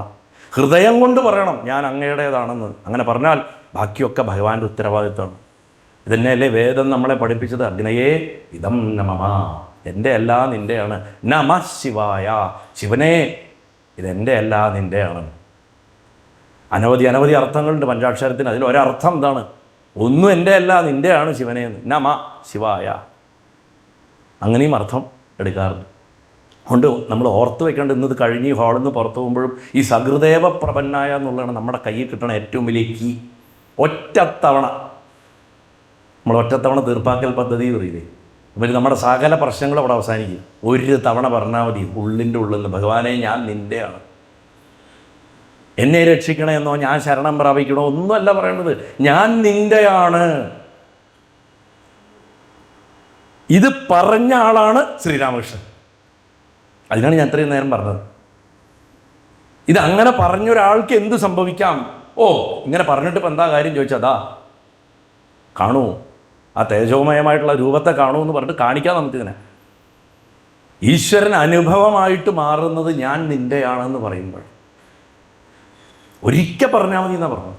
അതുകൊണ്ട് അസകൃദേവ പ്രപന്നായ രാമായണത്തിൽ നമ്മൾ സാധാരണക്കാരൻ എടുത്തുകൊണ്ട് പോകേണ്ടത് രാമം ദശരഥം വിദ്ധി മാം വിദ്ധി ജനകാത്മജ എന്നല്ല. അത് നിങ്ങൾക്ക് വല്ല ക്വിസിനൊക്കെ സമ്മാനം മേടിക്കാനാണെങ്കിൽ കാണാപ്പാടം പഠിച്ചാൽ മതി. ഇതാണ് ആവശ്യം. സകൃദേവ പ്രപന്നായ ആ ഭഗവാന്റെ പ്രോമിസ്. ഇതുപോലെ ഒരു പ്രോമിസ് കിടപ്പുണ്ട് ഭാഗവതത്തിൽ. പതിതസ്കലിതശ്ചാർത്ത ക്ഷുത്വാവാ വിവശോ ബ്രുവൻ ഹരേ നമ ഇത്യുച്ചേർമുച്യതേ സർവപാതകാൽ. വീണവൻ, തകർന്നവൻ, ദാഹിച്ചവൻ, എങ്ങനെയൊക്കെ അവശനായിട്ടുള്ളവനാണെങ്കിലും ഒരൊറ്റ തവണ ഹരേ നമ എന്ന് വിളിച്ചാൽ ഭഗവാൻ അവനെ ഉയർത്തുന്നുള്ള ആ പ്രോമിസ് ടേബിളിൻ്റെ മുകളിൽ, വ്യാസപീഠത്തിൻ്റെ മുകളിൽ വെച്ചിട്ടാണ് ഭാഗവതം മടക്കണം. അതേ പ്രോമിസാണ്. മഹാദേവൻ്റെ പ്രോമിസ് ഇതുമാതിരിയുണ്ട്, കൃഷ്ണൻ്റെ പ്രോമിസുണ്ട്, അയ്യപ്പസ്വാമിയുടെ പ്രോമിസുണ്ട്, അതാത് ശാസ്ത്രഗ്രന്ഥങ്ങളിലൊക്കെ കാണാം. ഇവിടെ ശ്രീരാമസ്വാമിയുടെ പ്രോമിസാണ്. ത്രേതായുഗത്തിൽ നിന്ന് 19-ാം നൂറ്റാണ്ടിലെ ബംഗാളിലേക്ക് ഗംഗയുടെ തീരത്ത് ദക്ഷിണേശ്വരത്ത് ആ കാളീക്ഷേത്രത്തിൽ വളരെ ലാളിത്യമുള്ള ഒരു ക്ഷേത്രപൂജാരി ശ്രീരാമകൃഷ്ണ പരമഹംസൻ. രാമൻ കാണിച്ചു തന്നത് ധർമ്മം എങ്ങനെ ജീവിക്കണം എന്നായിരുന്നു എന്നുണ്ടെങ്കിൽ ഭഗവാനെ എങ്ങനെ നേരിട്ട് അനുഭവിക്കാം, ഈശ്വരനെ എങ്ങനെ അനുഭവിക്കാമെന്ന് അദ്ദേഹം കാണിച്ചു കൊടുത്തു. അച്ഛനിട്ട പേരിൻ്റെ അന്വർത്ഥമായിട്ടുള്ള അവസ്ഥ എന്താണെന്ന് ഞാൻ തുടക്കത്തിൽ പറഞ്ഞു. സാധനയുടെ കാലത്ത് ജാതവേദ തോട്ടാപ്പുരി ആ പേരിനെ അങ്ങോട്ട് അരക്കിട്ട് ഉറപ്പിച്ചു, പരമഹംസ പദവിയും കൂടെ കൊടുത്തിട്ട് പോയി. അദ്ദേഹത്തിൻ്റെ ഒരൊറ്റ ചോദ്യം മാത്രം ഉണ്ടായിരുന്നു രാമകൃഷ്ണദേവന്, ഈശ്വരൻ യാഥാർത്ഥ്യമാണോ എന്ന് നമ്മളെപ്പോലെയൊക്കെ അദ്ദേഹവും ചിന്തിച്ചിട്ടുണ്ട്. അങ്ങനെയെങ്കിൽ കാണാൻ പറ്റേണ്ടതല്ലേ എന്നാണ് അതിൻ്റെ രണ്ടാമത്തെ ചോദ്യം. അങ്ങനെയെങ്കിൽ എന്തുകൊണ്ട് എനിക്ക് പറ്റുന്നില്ല എന്നുള്ളത് മൂന്നാമത്തതും. നാലാമത്തത് അതിന് ഞാൻ എന്ത് ചെയ്യണമെന്നും ഉള്ള അന്വേഷണവും അദ്ദേഹത്തിനെ കാളിയിലെത്തിച്ചു. ഇതേ മാർഗത്തിൽ തന്നെയാണ് വിവേകാനന്ദസ്വാമിയും വരുന്നത്. അതുകൊണ്ടാണ് അത്രയും പറഞ്ഞത്, നരേൻ നീ എന്നെ എങ്ങനെ കാണുന്നോ അതുമാതിരി നിനക്കും കാണാൻ സാധിക്കുന്ന പറഞ്ഞത്. ആ കോൺഫിഡൻസ് ഇന്ന് എത്ര പേർക്ക് കൊടുക്കാൻ പറ്റുന്നുണ്ട് നമ്മുടെ ചെറുപ്പക്കാർക്ക്, അല്ലെങ്കിൽ നമുക്ക് തന്നെ അല്ലേ? ഈശ്വരനെ കാണണം, അനുഭവിക്കണം, ഈ ഒറ്റ ദാഹം മാത്രമാണ് അദ്ദേഹത്തിനെ മഹാസാധകനാക്കിയത്. അതിന് അദ്ദേഹത്തിന് കിട്ടിയ ആ ഉപകരണം എന്താ? സകൃദേവ പ്രപന്നായ. ഞാൻ നിൻ്റെയാണ് അമ്മേന്ന് എന്ന് അദ്ദേഹം പറഞ്ഞോ, അന്ന് കാളി അദ്ദേഹത്തിനെ തൻ്റെ എത്ര ആയിരം കൈകളുണ്ടോ അതുകൊണ്ട് മുഴുവൻ സകല ആയുധങ്ങളും താഴെയിട്ടിട്ട് ആ മകനെ കെട്ടിപ്പിടിച്ചു. നമ്മുടെ കാലത്തിൻ്റെ ഏറ്റവും വലിയ രോഗം എന്താണെന്ന് നമ്മൾ ചോദിച്ചു കഴിഞ്ഞാൽ, നമ്മൾ ഭഗവാനെക്കുറിച്ച് സംസാരിക്കുന്നുണ്ട്, പക്ഷെ ഭഗവാനെ നമ്മൾ ആരും അനുഭവിക്കുന്നില്ല. നമ്മൾ നമ്മുടെ മനസ്സിലുള്ള ഒരു ഐഡിയയും വെച്ചിട്ട് ഗുരുവായൂർ ക്ഷേത്രത്തിൽ ചെല്ലണം, അല്ലെങ്കിൽ ഏതെങ്കിലും ക്ഷേത്രത്തിൽ ചെല്ലിട്ട് പറയും ഭഗവാൻ എന്നെ നോക്കി ചിരിച്ചു, ഭഗവാൻ എന്നെ നോക്കി കണ്ണീര് വീഴ്ത്തി, ഭഗവാൻ എന്നെ ചവിട്ടി, ഭഗവാൻ തിരിഞ്ഞു നിന്നു. ഇതിലൊക്കെ നിമിത്തവും സന്ദേശവും കണ്ടെത്താൻ നടക്കുന്ന ആൾക്കാരാണ് നമ്മൾ. അതിലും നല്ലത് വല്ല ട്രക്കിൻ്റെ മുകളിൽ എഴുതി വെച്ചിരിക്കുന്ന എഴുത്ത് വായിച്ചിട്ട് അതിനെ ഉപദേശമായിട്ട് എടുക്കുക നല്ലത്. കണ്ടിട്ടില്ലേ ബസ്സിൻ്റെ ലോറയുടെയൊക്കെ മുകളിൽ നീ എന്നെ മറന്നോ എന്നൊക്കെ എഴുതിയിട്ടുണ്ടോ? കണ്ടിട്ടില്ലേ? അങ്ങനെ വല്ലതൊക്കെ ഞാൻ കാര്യമായിട്ട് ഈ ഒരു ഫാലസിയിലാണ് നമ്മൾ പോയിക്കൊണ്ടിരിക്കുന്നത്. പലപ്പോഴും നമ്മൾ ഭഗവാനെ അനുഭവിക്കാൻ പഠിക്കുന്നില്ല. കാരണം മനസ്സുകൊണ്ട് അനുഭവിക്കാൻ പറ്റില്ല. നിർമ്മലാനന്ദ സ്വാമി ഒരു സ്ഥലത്ത് പറഞ്ഞിട്ടുള്ളതുപോലെ നമ്മുടെയൊക്കെ ഏറ്റവും വലിയ കഷ്ടവും ഗതികേടെന്ന് തന്നെ പറയാവുന്നതാണ്. ഈ മനസ്സിനെ സംഹരിക്കാൻ നമ്മുടെ ആകെ ഒരു ഉപകരണമേ ഉള്ളൂ, അതിൻ്റെ പേര് മനസ്സെന്നാണ്. അതിനെ എങ്ങനെ ഇല്ലാണ്ടാക്കും? മനസ്സുകൊണ്ട് ഇല്ലാണ്ടാക്കാൻ പറ്റുള്ളൂ. അപ്പം അതുകൊണ്ട് ശ്രീരാമകൃഷ്ണദേവൻ നമ്മുടെ കാലഘട്ടത്തിലേക്ക് ഇറങ്ങി വരുന്നത് ഒരൊറ്റ പ്രഖ്യാപനമായിട്ടാണ്. ഈശ്വരനെ കാണാം, ഞാൻ കണ്ടിട്ടുണ്ട്, നിങ്ങൾക്കും അതേപോലെ കാണാം. നമ്മൾ അന്യോന്യം തമ്മിൽ കാണുന്നതിലധികം വ്യക്തമായിട്ട് അദ്ദേഹം ദേവതയെ കണ്ടിട്ടുള്ളതാണ്. യുവാവായിട്ടുള്ള ആ സമയത്ത് 17 വയസ്സൊറ്റ പ്രായത്തിൽ അദ്ദേഹത്തിന് ഒരു ദിവസം ആ കല്ലിലെ വിഗ്രഹത്തിൻ്റെ മുന്നിൽ രാംപ്രസാദ് സെന്നിന് ഒരു ഗ്രാമത്തിൽ ചുമരിൽ കാളിയെ ഞാൻ എങ്ങനെ പ്രതിഷ്ഠിക്കും, ഞാൻ ആ കഥ പറഞ്ഞിട്ടുണ്ട്. കാളിയുടെ കഥകൾ പറയുമ്പോൾ വിസ്തരിച്ച് പറഞ്ഞിട്ടുള്ളതാണ്. ഞാൻ എങ്ങനെ സാധാരണക്കാർക്ക് നിൻ്റെ രൂപത്തിനെ കാണിച്ചു കൊടുക്കും, അതിനെനിക്കൊരു രൂപം താ എന്ന് പറഞ്ഞു. അദ്ദേഹം അങ്ങനെ അന്വേഷിച്ച് നടക്കുന്ന സമയത്താണ് സ്വന്തം വീട്ടിൽ ആ സ്വന്തം ഗ്രാമത്തിൽ അദ്ദേഹം നടക്കുമ്പോൾ ഈ ചുമരിൽ പണ്ട് പ്ലാസ്റ്ററിങ്ങിന് പകരം ചാണകം പതിക്കും. ചാണകത്തിൻ്റെ വരളി ഒരു പെൺകുട്ടി ഇങ്ങനെ കാല് വെച്ചുകൊണ്ടിട്ട് ഇങ്ങനെ പതിക്കണം. അവളെ പെട്ടെന്ന് കാണുകയാണെങ്കിൽ ആ അടിക്കലിൽ ഇങ്ങനെ അടിച്ചിട്ട് പെട്ടെന്ന് ഇദ്ദേഹം അവിടെ എത്തിയപ്പോൾ, ഇദ്ദേഹം ഒരു മുതിർന്ന ആളാണ്, ആദരണീയനാണ്, അതുകൊണ്ട് അറിയാണ്ട് ഇങ്ങനെ നാക്ക് കടിച്ചു പോയി. ആ രൂപത്തിൽ അമ്മയെ കാണുകയാണ്. അത് തന്നെയാണ് ദക്ഷിണേശ്വരത്തെ ഭവതാരിണി. ആ വിഗ്രഹം അങ്ങനെയാണ്, കൈ ഇങ്ങനെയാണ്, ഇങ്ങനെ കാലും വെച്ച് കണ്ടോ അറിയാം, എങ്ങനെ ഒന്ന് കാണിക്കാം. അതാണ് അതിൻ്റെ മഹത്വം. ഒരു സാധാരണ ഗ്രാമീണ പെൺകുട്ടിയുടെ ശരീരത്തിൻ്റെ ഒരു പോസ്ചർ എന്നാണ് ഭവതാരണ വിഗ്രഹത്തിനെ അദ്ദേഹം രൂപകൽപ്പന ചെയ്യണത്. ബംഗാൾ മുഴുവൻ പ്രചരിപ്പിച്ചതും രാംപ്രസാദ് സെന്നിൻ്റെ കവിതകൾ പാടി നടക്കലായിരുന്നു ശ്രീരാമകൃഷ്ണദേവൻ്റെ ചെറുപ്പത്തിലെ ഏറ്റവും വലിയ ഹോബികളൊന്ന്. പിൽക്കാലത്ത് പറഞ്ഞ പല കഥകളിലും ആ പാട്ടുകളുടെയും ആ അറിവിൻ്റെയും സെന്നിൻ്റെ സ്വാധീനം കാണാൻ നമുക്ക് സാധിക്കും. അപ്പം അങ്ങനെ അമ്മ ജീവനുള്ളവളാണോ അല്ലയോ എന്ന് അറിയണം മൂപ്പർക്ക്. അതിനുള്ള ടെസ്റ്റുകളാണ്. അദ്ദേഹം അമ്മയെ വിളിച്ച് കരയണം, അമ്മയെ നീ യാഥാർത്ഥ്യമാണെങ്കിൽ എനിക്ക് എന്തുകൊണ്ട് നിന്നെ കാണാൻ കഴിയുന്നില്ല. ഇതൊരു സാധാരണ പ്രാർത്ഥനയല്ല, ആത്മാവിൻ്റെ നിലവിളി എന്ന് തന്നെ പറയാം. ഒടുവിൽ സഹിക്കാനാവാതെ അമ്മയുടെ കയ്യിലിരിക്കുന്ന ആ വാളെടുത്തിട്ട് തൻ്റെ കഴുത്തിൻ്റെ നേരെ കൊണ്ടുവന്നപ്പോൾ സമസ്ത പ്രപഞ്ചവും ലയിച്ചു പോയി. ചൈതന്യത്തിൻ്റെ ഒരു അനന്ത സമുദ്രത്തെ ഭട്ടതിരി എഴുതിയിട്ടുള്ള വാക്കുണ്ടല്ലോ, സന്ദ്രാനന്ദാവബോധാത്മകം എന്നും നിഗമശതസഹസ്രേണ നിർഭാസ്യമാനെന്നും പറയുന്നതും പിന്നീട് പീയൂഷാപ്ലാവിതോഹം തതനു തതുതരേ ദിവ്യ കൈശോരവേഷല ദിവ്യ കാളീവേഷം. അനുഭവമൊക്കെ ഒന്ന് തന്നെയാണ്. കരിങ്കൂവളപ്പൂക്കളുടെ നിറമുള്ള വെളിച്ചത്തിൻ്റെ ഉള്ളിൽ കണ്ടു പറഞ്ഞ സഹസ്രാര പത്മത്തിൻ്റെ നിറം, സഹസ്രാരം വിരിയുമ്പോൾ കാണുന്നത് കരിങ്കൂവളപ്പൂവിൻ്റെ നിറത്തിലാണ്. അത് ഏത് ദേവതയെ വിളിച്ചാലും അങ്ങനെ വരുള്ളൂ.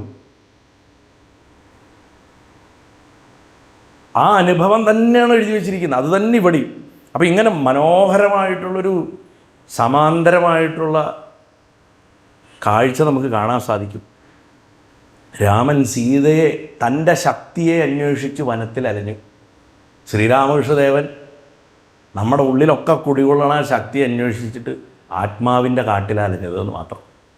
ഒരാൾ പുറത്തെ കാട്ടിലലഞ്ഞു, മറ്റേ ആൾ അകത്തെ കാട്ടിലലഞ്ഞു. നമ്മൾ അകത്തെ കാട്ടിൽ ദുഷ്ടമൃഗങ്ങളെ ഇപ്പം പാലും പഴവും മാംസമൊക്കെ കൊടുത്ത് വളർത്തിക്കൊണ്ടിരിക്കുക. അതിനെ വേട്ടയ്ക്ക് നമ്മൾ അതിൻ്റെ വേട്ടയാടാൻ വേട്ടക്കാരനെയോ ശാസ്താവിനെ ഒന്നും വിളിക്കുന്നില്ല, മന്ത്രമൊക്കെ ചെല്ലും അല്ലേ. രാഗദ്വേഷാദി വിധ മൃഗപടൽ ഈ ഭീതിഗദ്ഭൂത ഭർത്ത എന്നാണ് രേവന്തമൂർത്തിക്ക് ഈ കുതിരാനിലിരിക്കുന്ന ശാസ്താവിൻ്റെ ധ്യാനത്തിൽ.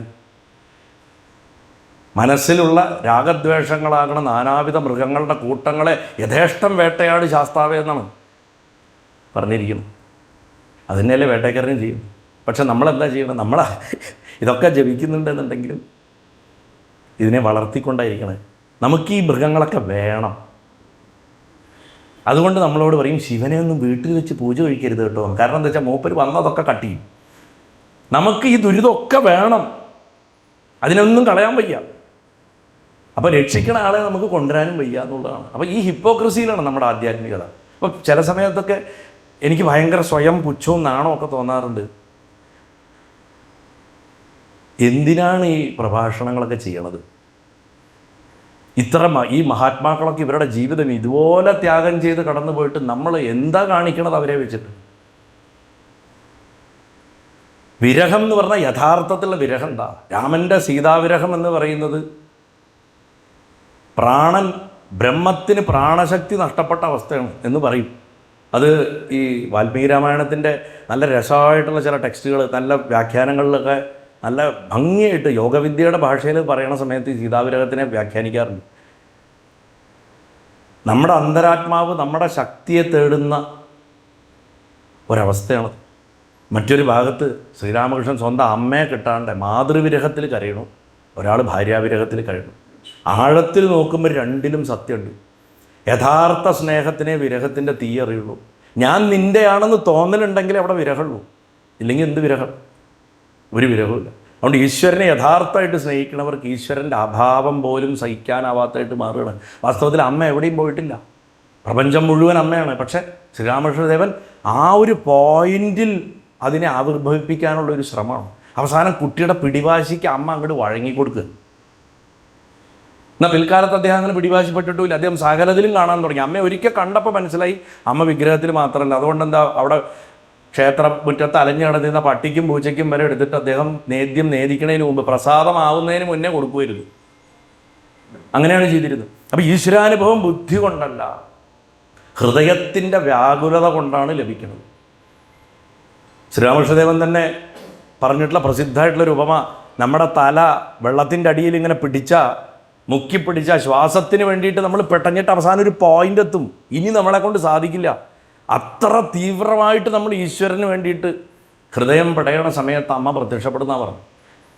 പക്ഷെ അൺഫോർച്ചുനേറ്റ്ലി ഇത്രയൊക്കെ മെനക്കെടുണ്ടല്ലേ ചോദിച്ചിട്ട് നമ്മൾ വീണ്ടും ഗീതാ ക്ലാസ്സിലൊക്കെ പോയിരിക്കും അല്ലേ? അതല്ലേ നമ്മൾ ചെയ്യുന്നത്. അതുകൊണ്ട് ഒരനുഭവം കൊണ്ടൊന്നും അദ്ദേഹം നിർത്തിയില്ലല്ലോ. അദ്ദേഹം എന്താ ചെയ്ത്? തന്ത്രമാർഗത്തിൽ പോയി, അദ്വൈത മാർഗത്തിൽ പോയി, ദാസ്യഭാവത്തിൽ പോയി, മധുരഭാവത്തിൽ പോയി, സകല വഴിയും പരീക്ഷിച്ചു, മറ്റു മതങ്ങളുടെ വഴി പരീക്ഷിച്ചു. അതിലൊക്കെ സാധന ചെയ്ത് എല്ലാം ഒരേ സത്യം സത്യം സത്യം പറഞ്ഞിട്ട് യഥോ മത് തഥോ മത് എന്ന് ബംഗാളിയിൽ പറഞ്ഞു. എത്ര മതങ്ങളുണ്ടോ അത്രയും വഴികളുണ്ട്. അത് ഉറപ്പിച്ച് പറയുക. ചുമ്മാ വെറുതെ ആരോ പഠിപ്പിച്ച തിയറിയൊന്നുമല്ല പറഞ്ഞത്. അനുഭവം വരുന്ന ഒരാൾ അതേ പറയൂ. ഒരു കുളത്തിന് പല കടവുകളുണ്ട്. ഒരിടത്ത് ജലം എന്ന് വിളിക്കും, വേറെ സ്ഥലത്ത് പാനി എന്ന് പറയും, വേറെ സ്ഥലത്ത് വാട്ടർ എന്ന് പറയും. പേരുകളൊക്കെ പലതാണ്, വസ്തു ഒന്നാണ്, ഈശ്വരൻ ഒന്നേ ഉള്ളൂ. ഇങ്ങനത്തെ അദ്ദേഹത്തിൻ്റെ വിശേഷമായിട്ടുള്ള ഉപമകളൊക്കെ വളരെ രസമായിട്ടുണ്ട്. ഇതിൻ്റെ ഇടയിൽ ഞാനൊരു വാക്ക് പറഞ്ഞു, ദാസ്യം എന്ന്. അവിടെയാണ് അത്ഭുതകരമായിട്ടുള്ള മറ്റൊരു ബന്ധം വരുന്നത്. ശ്രീരാമകൃഷ്ണദേവൻ തൻ്റെ സാധനാകാലത്ത് ശ്രീരാമനെ ഉപാസിച്ചിട്ടുണ്ട്. അപ്പോൾ ദാസ്യഭാവം പരീക്ഷിച്ചത് അതിലാണ്. ഹനുമാനാണ് താൻ സ്വയം എന്ന് സങ്കല്പിച്ചിട്ടാണ്. അക്കാലത്ത് അദ്ദേഹം മരങ്ങളിൽ ചാടി നടക്കുകവരെ ചെയ്തിരുന്നു എന്നൊക്കെ പറയാറുണ്ട്. വാനര സ്വഭാവം അദ്ദേഹം കാണിച്ചിരുന്നു പലപ്പോഴും. രാമദാസനായിട്ട് അദ്ദേഹം ജീവിക്കുന്നു. ആ ഭാവം അദ്ദേഹത്തിൻ്റെ ദേഹത്തിൽ പോലും പ്രകടമായി. കൃഷ്ണൻ്റെയും രാമൻ്റെയും ഒക്കെ പേരുള്ള മഹാപുരുഷൻ ശ്രീരാമൻ്റെ ഏറ്റവും വലിയ ഭക്തൻ എന്നുള്ള ആ ഭാവത്തിൽ കൂടെ കടന്നുപോയി. കാരണം എന്താണെന്ന് വെച്ചാൽ ആ ദാസ്യഭാവം രാമനും രാമകൃഷ്ണനും ഇടയിലുള്ള പാലാണ്. ഞാൻ പറഞ്ഞില്ല, ആ കോണിയുടെ രണ്ടറ്റാണ്.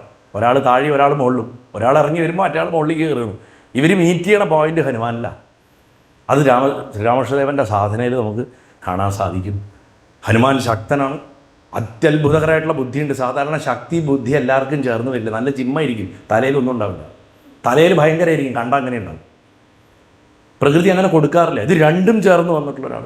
മാത്രമല്ല ഇതിലൊക്കെ ഉപരി ധൈര്യമുണ്ട്. ഈ ധൈര്യം എന്ന് പറഞ്ഞാൽ വാസ്തവത്തിൽ നമ്മൾ ഇനി അറിയണതല്ല ധൈര്യം. ഞാൻ അനശ്വരനായ ആത്മാവാണെന്ന് ആർക്കുറച്ചിട്ടുണ്ടോ അവനാണ് ധൈര്യശാലി. ബാക്കി ഒന്നും ധീരതയല്ല.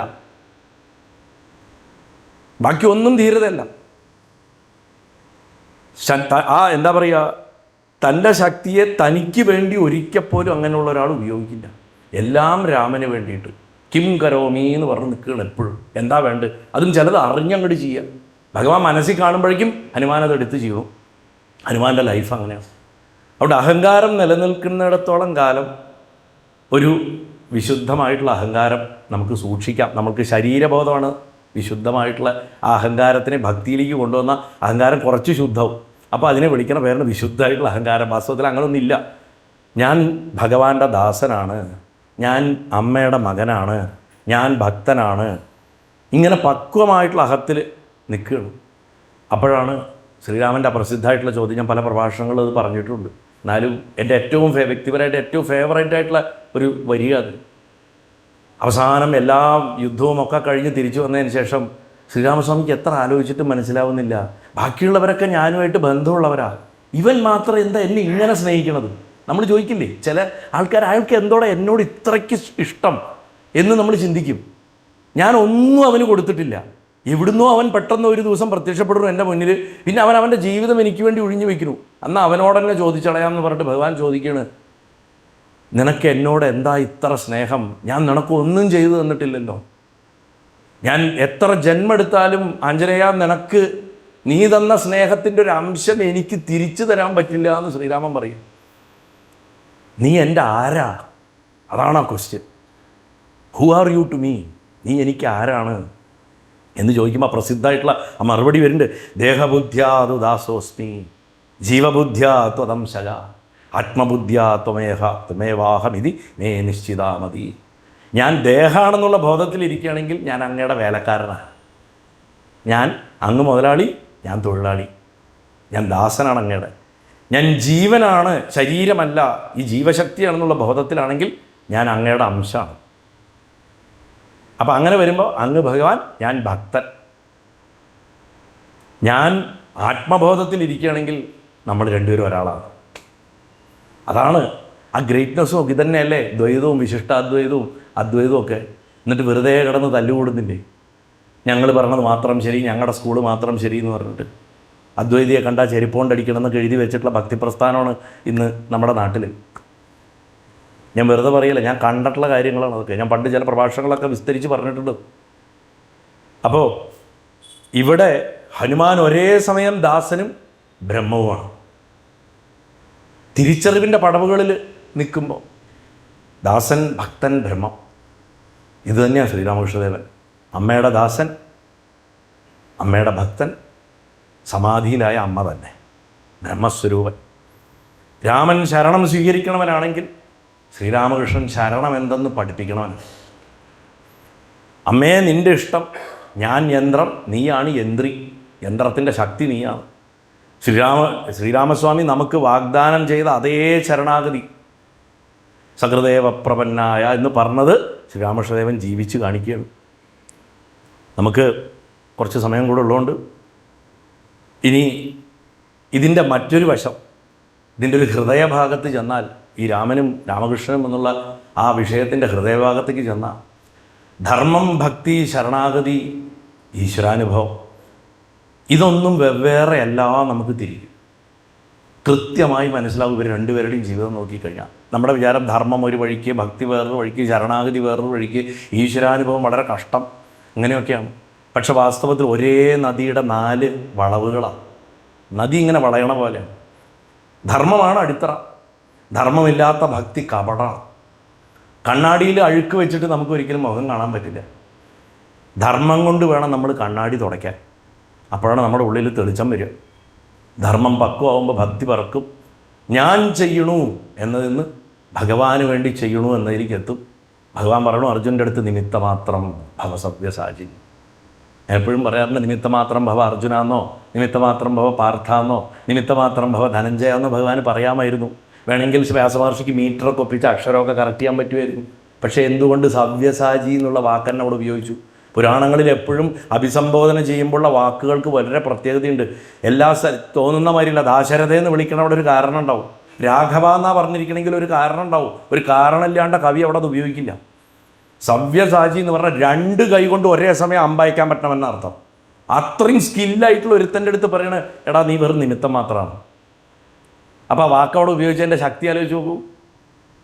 ഇത്രയും സ്കിൽഫുള്ളായിട്ട് ഒരാൾക്ക് അഹങ്കാരത്തിൻ്റെ പരകോടിയിലെത്താം. എനിക്ക് 2 കൈ കൊണ്ടും ഒരേ സമയം അസ്ത്രശസ്ത്രങ്ങൾ പ്രയോഗിക്കാൻ പറ്റും. ആംബിഡെക്സ്ട്രസാണ് അർജുനൻ. വലത്തും ഇടത്തും ഒരേമാതിരി വഴങ്ങുമായിരുന്നു അദ്ദേഹത്തിന്. ഡാവിഞ്ചിയെ പോലെ. ഒരുപക്ഷെ ലിയാനോഡോ ഡാവിഞ്ചിക്ക് മുമ്പ് അറിയപ്പെടുന്ന ലോകപ്രസിദ്ധനായിട്ടുള്ള ആംബിഡെക്സ്ട്രസ് പേഴ്സൺ അർജുനായിരിക്കും. ആ അർജുനോട് പറയുന്നത് നീ വെറും നിമിത്തമാണ്. വളരെ ലളിതമായിട്ട് പറഞ്ഞു കൊടുക്കും. ഞാൻ പലപ്പോഴും പറയാറുള്ളൊരു പ്രഭാഷണങ്ങൾ സ്ഥിരം കേൾക്കണവർക്ക്, ഭഗവതോ വീര്യേണ ഭഗവതോ ബലേന ഭഗവതോ വീര്യേണ ഭഗവതസ്തേജസ ഭഗവതകർമ്മണ ഭഗവതകർമ്മ കരിഷ്യാമി ഭഗവതോ വാസുദേവസ്യ. ഭഗവാന്റെ വീര്യം കൊണ്ട്, ഭഗവാന്റെ ബലം കൊണ്ട്, ഭഗവാന്റെ ഇഷ്ടത്തിന്, ഭഗവാന്റെ കർമ്മത്തെ ഭഗവാന്റെ ആജ്ഞ കൊണ്ട് ഞാൻ ചെയ്യണമെന്ന്. ആർക്ക് വേണ്ടി? ഭഗവാന് വേണ്ടിയിട്ട്. ഈ ഭാവം ഉണ്ടാക്കുക എന്നുള്ള, അവിടെ ഞാൻ എന്നുള്ള ഭാവം അവിടെ ഇറക്കി വയ്ക്കുക. ഞാൻ എന്നുള്ള ഭാവം ഹനുമാൻ സ്വാമി എപ്പോൾ ഇറക്കി വെച്ചോ അപ്പോൾ അദ്ദേഹത്തിന് മഹൽക്കാര്യങ്ങളൊക്കെ ചെയ്യാനുള്ള ശക്തി ഉണ്ടായി. അഥവാ ശക്തി ഉണർന്നു. ചെറിയ ഞാൻ മരിക്കുമ്പോൾ അകത്ത് വലിയ ഞാൻ എന്നുള്ള ബ്രഹ്മഭാവം ഉണരുന്നു. ചെറിയ ഞാൻ എന്ന് പറഞ്ഞാൽ ഞാനാണ്. വലിയ ഞാൻ എത്രയോ വലുതെന്ന്. ആ ഞാൻ, ആ വലിയ ഞാനെയാണ് കൃഷ്ണൻ ഗീതയിൽ ഞാൻ ഞാൻ ഞാൻ ഞാൻ എന്ന് പറഞ്ഞ് ഇവിടെ പഠിപ്പിക്കണം. എന്താ? ദേവകി പ്രസവിച്ച ആ ശരീരമാണെന്നാണ് പഠിപ്പിക്കുന്നത്. അത് കടന്നുപോയി. അദ്ദേഹം ആ ബ്രഹ്മഭാവത്തിൽ നിന്നിട്ടാണ് മുഴുവൻ പറഞ്ഞിരിക്കുന്നത്. ഇന്ന് അതുകൊണ്ടാണ് കൃഷ്ണൻ വലുത്, ബാക്കി ദേവതകൾ ചെറുത്, ബാക്കി ദേവതകളൊക്കെ കൃഷ്ണൻ്റെ ജോലിക്കാരാണ്. ഇതൊക്കെയാണല്ലോ പഠിപ്പിച്ചുകൊണ്ടിരിക്കുന്നത്.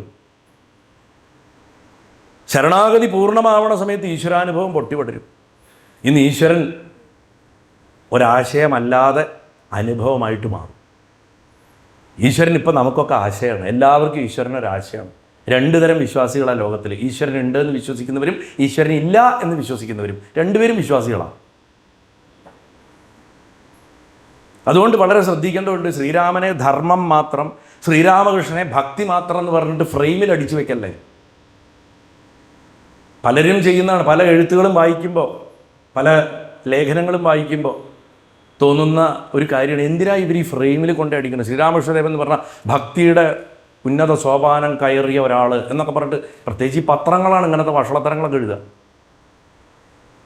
രാമനിൽ ആഴത്തിലുള്ള ഭക്തിയും സ്നേഹമുണ്ട്. രാമകൃഷ്ണനിൽ നമുക്കൊക്കെ സങ്കല്പിക്കാവുന്നതിലപ്പുറത്തേക്കും ശുദ്ധമായിട്ടുള്ള ധാർമ്മികതയുണ്ട്. വ്യത്യാസം കിടക്കുന്നത് അതിൻ്റെ ആക്സെൻറ്റിലാണ്, ഊന്നലിലാണ്. എവിടെയാണ് രാമൻ തൻ്റെ സ്നേഹം ഊന്നിയത്, എവിടെയാണ് രാമകൃഷ്ണൻ തൻ്റെ ധർമ്മം ഊന്നിയത്, നമ്മൾ പറയും എവിടെയാണ് ചവിട്ടി നിൽക്കണം എന്നുള്ളതനുസരിച്ചിട്ടാണ്. ടൈലിൻ്റെ ആ സ്ക്വയറിലാണോ അതോ ടൈലിൻ്റെ ഈ സ്ക്വയറിലാണോ എന്നുള്ളതാണ്. നിൽക്കുന്നത് ധർമ്മത്തിൻ്റെ അടിത്തറ തന്നെയാണ്. രാമൻ്റെ ജീവിതത്തിൽ ധർമ്മത്തിൽ കൂടെയാണ് ഈശ്വരത്വം പ്രകടമായത്. രാമൻ ദൈവമാണെന്ന് എങ്ങനെ അറിഞ്ഞത്? അദ്ദേഹത്തിൻ്റെ ധർമ്മം കണ്ടിട്ടാണ്. നാരദ മഹർഷിയുടെ അടുത്ത് വാൽമീകി ചോദിക്കുന്നുണ്ട്, 16 ഗുണങ്ങൾ പറഞ്ഞിട്ട് ഇങ്ങനെയൊക്കെയുള്ള ആൾക്കാരൊന്നും ഇന്നത്തെ കാലത്ത് ഉണ്ടാവില്ല അല്ലേ, ഇതൊക്കെ ഇമ്പോസിബിൾ ആയിരിക്കില്ല. അങ്ങനെയല്ല, അങ്ങനെ ഒരാളുണ്ട്. ആര്? ഇപ്പുണ്ട്, ദശരഥൻ്റെ പുത്രൻ രാമൻ എന്ന് പറഞ്ഞിട്ടാണ് ബാലകാണ്ഡം ആരംഭിക്കുക. തുടക്കത്തിലെ ശ്ലോകങ്ങളിൽ വരണം. അപ്പോൾ ധർമ്മത്തിലൂടെ ഈശ്വരത്വം പ്രകടമാവണം. രാമകൃഷ്ണൻ്റെ ജീവിതത്തിൽ ഈശ്വരാനുഭവത്തിൽ കൂടെ ധർമ്മം സ്വാഭാവികമായിട്ട് മാറുന്നു, നാച്ചുറൽ ആവണം. ധർമ്മം കഷ്ടപ്പെട്ട് നമ്മൾ ആചരിക്കേണ്ടതല്ല, നാച്ചുറലി വരണം. നമ്മൾ രാവിലെ പല്ലേക്കാൻ എന്തൊക്കെ ആലോചിച്ചിട്ടാണെങ്കിൽ പോയിട്ട് ബ്രഷ് എടുക്കുന്നു, പല്ലേക്കുന്നു, കുറച്ച് ഞാൻ പല്ല് തേച്ചോ, അത്ര പോലും ആബ്സെൻറ്റ് മൈൻഡഡ് ആയിട്ടുള്ള ആൾക്കാരുണ്ട് അല്ലേ. എന്നിട്ട് വീണ്ടും പോയിട്ട് ചിലപ്പോൾ പല്ല് തേച്ചു. അങ്ങനെ ധർമ്മം ആചരിക്കുന്ന ആബ്സെൻറ്റ് മൈൻഡഡ് ആയിട്ടാണെങ്കിൽ കുഴപ്പമില്ല, ധർമ്മമായാൽ മതി.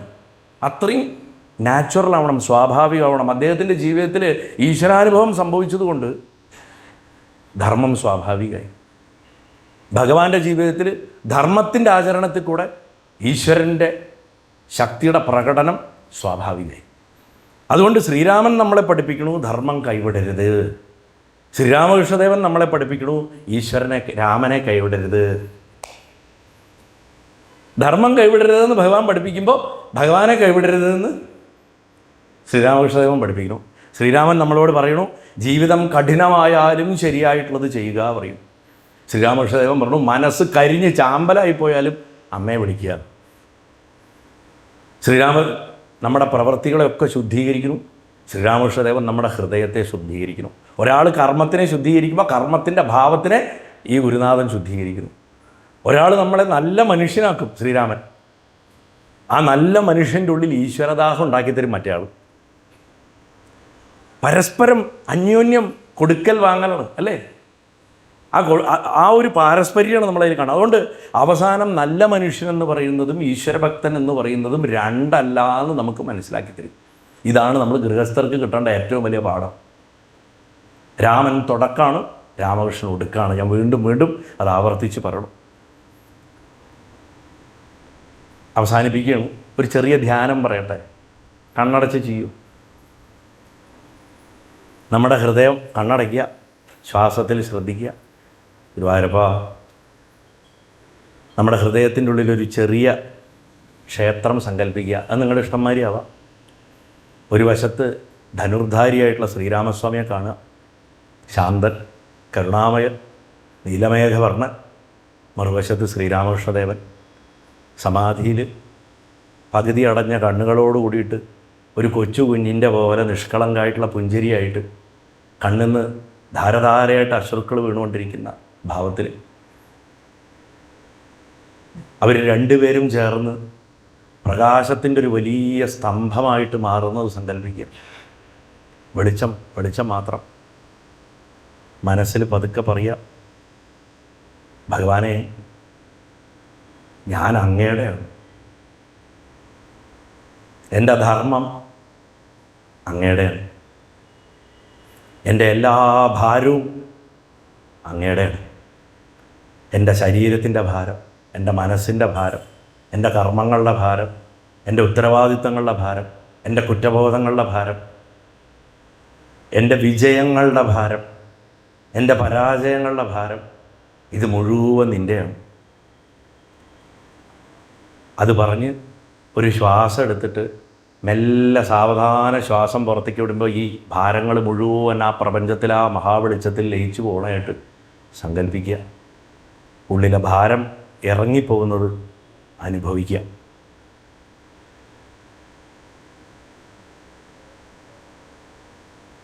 തൂവൽ പോലെ ആയാലും ഇല്ലെങ്കിലും കണ്ണു തുറക്കാം. ഇത് നിത്യേന ചെയ്താൽ മതി. ഇതൊരു വളരെ ശക്തമായിട്ടുള്ള ഒരു ധ്യാനമാണ്.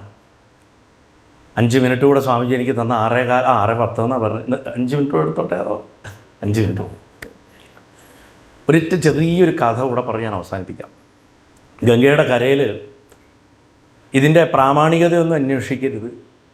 ശ്രീരാമകൃഷ്ണദേവനുമായിട്ട് ബന്ധപ്പെട്ട പുസ്തകങ്ങളൊന്നും അന്വേഷിക്കാൻ പോകണ്ട. ഒരു കഥ കേൾക്കണം, അതിൽ നിന്ന് കിട്ടേണ്ട സാധനം നമുക്ക് കിട്ടിയാൽ മതി എന്ന് മാത്രം ആലോചിച്ചാൽ മതി. ഗംഗയുടെ കരയിൽ ദക്ഷിണേശ്വരത്തിൻ്റെ അധികം അടുത്തല്ലാണ്ട് ഒരു കടത്തുവള്ളം ഉണ്ടായിരുന്നു. അത് തുഴഞ്ഞു പോയിരുന്നത് ആൾക്കാരെ അക്കരയ്ക്കരിയും കൊണ്ടുപോയിട്ടിരുന്നത് വളരെ വയസ്സായിട്ടുള്ളൊരു തോണിക്കാരൻ ഗോവിന്ദ് എന്നായിരുന്നു അദ്ദേഹത്തിൻ്റെ പേര്. 80 വയസ്സ് കഴിഞ്ഞു അദ്ദേഹത്തിന്. അദ്ദേഹത്തിന് അക്ഷരം അറിയില്ല, ശാസ്ത്രം അറിയില്ല, വേദം അറിയില്ല. ജീവിതം മുഴുവൻ തുഴയും വെള്ളവും അക്കരയിൽ നിന്ന് ഇക്കരയ്ക്ക് ഇങ്ങനെ പോയിക്കൊണ്ടിരുന്നു. പക്ഷെ അദ്ദേഹത്തിൻ്റെ കയ്യിലൊരു നിധി ഉണ്ടായിരുന്നു, രാമനാമം. അദ്ദേഹത്തിൻ്റെ അച്ഛൻ മരിക്കണതിന് മുമ്പ് അദ്ദേഹത്തിൻ്റെ അടുത്ത് പണ്ട് പറഞ്ഞു, മകനെ, നിനക്ക് അക്ഷരമില്ല, ധനമില്ല, പക്ഷെ ഒരു പേരുണ്ട്, അത് മാത്രം മതി, ആ നാമം ജപിക്കുക. നിനക്ക് ഞാൻ ഇട്ട പേര് ഗോവിന്ദൻ എന്നാണ്. നിന്നെ ഞാൻ വിളിച്ചിട്ട് എനിക്ക് സന്തോഷം കിട്ടി.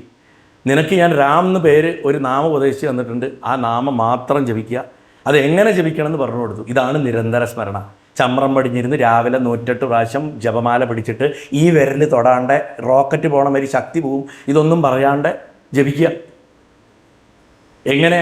നീ തുഴയുമ്പോൾ ഓരോ തുഴയിലും രാമ രാമ എന്ന് ജപിക്കുക. അങ്ങനെയാണെങ്കിൽ ആ കടത്ത് എത്ര തവണ പോയി വരുന്നുണ്ട്, പുലർച്ചെ തൊട്ട് അസ്തമനം വരെ ഗംഗയിൽ, അല്ലേ? ഓരോ തുഴയിലും ജപിക്കുക. അകത്തേക്ക് തുഴയുമ്പോൾ രാം, പുറത്തേക്ക് തുഴയുമ്പോഴും രാം. ആ പേര് നിന്നെ ജീവിതത്തിൻ്റെ ഗംഗ കടത്തുമ്പോൾ. അതും പറഞ്ഞിട്ട് അച്ഛൻ മരിച്ചു പോയി. ശേഷാദ്രി സ്വാമികളുടെ അമ്മ മരിക്കണ സമയത്ത് കൊച്ചുകുട്ടിയാണ്. ശേഷാദ്രി സ്വാമികൾ എങ്ങനെ എന്താവും അറിയില്ല. അപ്പോൾ പറഞ്ഞു, നീ തിരുവണ്ണാമല പറഞ്ഞ സ്ഥലത്ത് പോകും, അവിടെ അരുണാചലം പറഞ്ഞിട്ട് ഒരാളുണ്ട്, അയാൾ നിന്നെ രക്ഷിച്ചോടും പറഞ്ഞിട്ട് മരിച്ചുപോയി. ശേഷം ചരിത്രമാണ്. രമണ മഹർഷിക്ക് മുമ്പേ അവിടെ വന്നിരുന്നത് അദ്ദേഹമാണ്. അപ്പം 60 വർഷം അച്ഛൻ പറഞ്ഞത് അക്ഷരാർത്ഥത്തിൽ പാലിച്ചു. ഓരോ തുഴയും ഒരു ജപം, രാം രാം രാം രാം. ആരെയും ചതിച്ചില്ല. രാമൻ്റെ ധർമ്മം ജീവിച്ചു അദ്ദേഹം. പാവപ്പെട്ടവരെ കൂലിയില്ലാണ്ട് കടത്തി, തൻ്റെ കഞ്ഞി വിശക്കണവരുമായിട്ട് പങ്കിട്ട് കഴിച്ചു. ധർമ്മം എന്നുള്ള വാക്കൊന്നും അയാൾക്ക് അറിയില്ല, ഒരു ടെക്സ്റ്റ് ബുക്കും പഠിച്ചിട്ടില്ല, പക്ഷേ അദ്ദേഹം ധർമ്മം ജീവിച്ചു. അതാണല്ലോ ഗ്രേറ്റ്നെസ്. നമ്മുടെ നാട്ടുമ്പുറങ്ങളിലൊക്കെ ഇപ്പോഴും അങ്ങനത്തെ ആൾക്കാരെ നമുക്ക് കാണാൻ സാധിക്കും. രാമായണത്തിൽ ഒരു കടത്തുകാരൻ ഗുഹൻ എങ്ങനെയാണോ ശ്രീരാമസ്വാമിയെ ഗംഗ കടത്തിയത്, അതേപോലെ രാമൻ്റെ ജനങ്ങളെ ദിവസവും, രാമൻ്റെ രൂപമുള്ള ജനങ്ങളെ, വിവേകാനന്ദസ്വാമി പറഞ്ഞ മാതിരി ദരിദ്രനാരായണന്മാരായിട്ടുള്ള സാധാരണക്കാരെ അദ്ദേഹം ഗംഗ കടത്തി. ഹനുമാനെ പോലെ ദിവസവും സേവനവും നാമവും കൊണ്ട് ഗംഗ കടത്തിക്കൊണ്ടിരുന്നു. എന്നാലും അദ്ദേഹത്തിൻ്റെ ഉള്ളിലൊരു ദുഃഖം. ഘാട്ടിലെ പണ്ഡിതന്മാരൊക്കെ പറഞ്ഞു കേൾക്കുന്നുണ്ട്, ദൈവത്തിനെ കാണണമെന്നുണ്ടെങ്കിൽ വേദം പഠിക്കണം, കഠിന തപസ് വേണം, യോഗ്യതയുള്ളവർക്ക് അതൊക്കെ കിട്ടുള്ളൂ. അതൊക്കെ കേൾക്കുമ്പോൾ അദ്ദേഹത്തിന് സങ്കടമാവും.